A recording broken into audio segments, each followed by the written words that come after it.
आज चाहिँ माछा मार्नको लागि घरबाट निस्किएर हिँड्यो है त। लोकल माछा आज चाहिँ जम्मा 2 किलो है त। 2 किलो 3 जनाको भागमा यति लोकल अर्ग्यानिक माछा, असला माछा फिस लभर। अब यसलाई मजासँग बनाउने, त्यसपछि चाहिँ आनन्दले खाने है त। आज दिनभरिको मेहनत।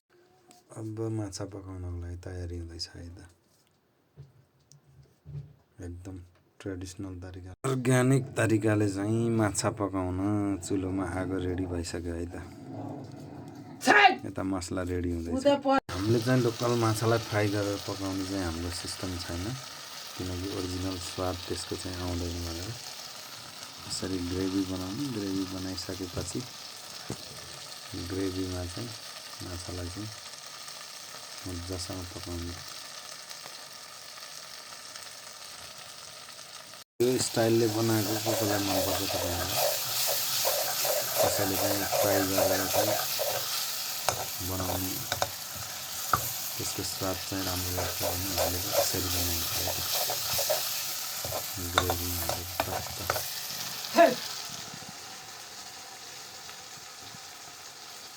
अब चाहिँ यसमा यसरी भक पाकेको चाहिँ सुपमा अब चाहिँ लोकल माछा राखिन्छ।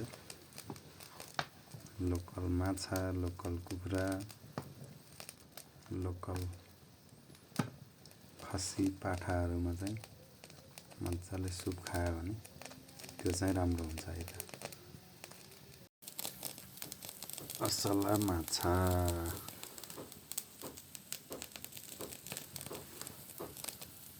यसरी मजासँग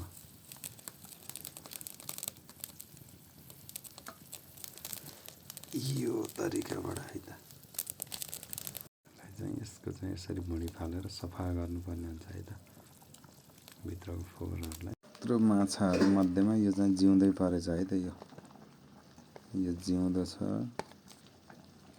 यसलाई चाहिँ अब मजासँग चाहिँ यो पनि अब पाक्छ है त।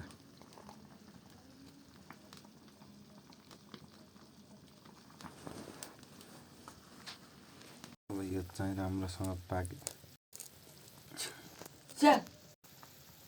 यो चाहिँ अब राम्रोसँग पाकिसकेको छ। अब यसमा चाहिँ मसिनो गरेर चप गरेको धनियाँ पत्ताहरू राखेपछि अब यो खानको लागि एकदमै तयार, टेस्टी भइसकेको छ है त। यो कुन साथीहरूलाई मनपर्छ यो जाडोमा लोकल माछाको स्वाद सुप, सबैजनालाई वेलकम छ। यस्तै माछा मजाले तयारिएको छ है त। ल कमेन्ट गर्नु होला। यो अब सर्भ गर्नको लागि एकदमै रेडी अवस्थामा छ।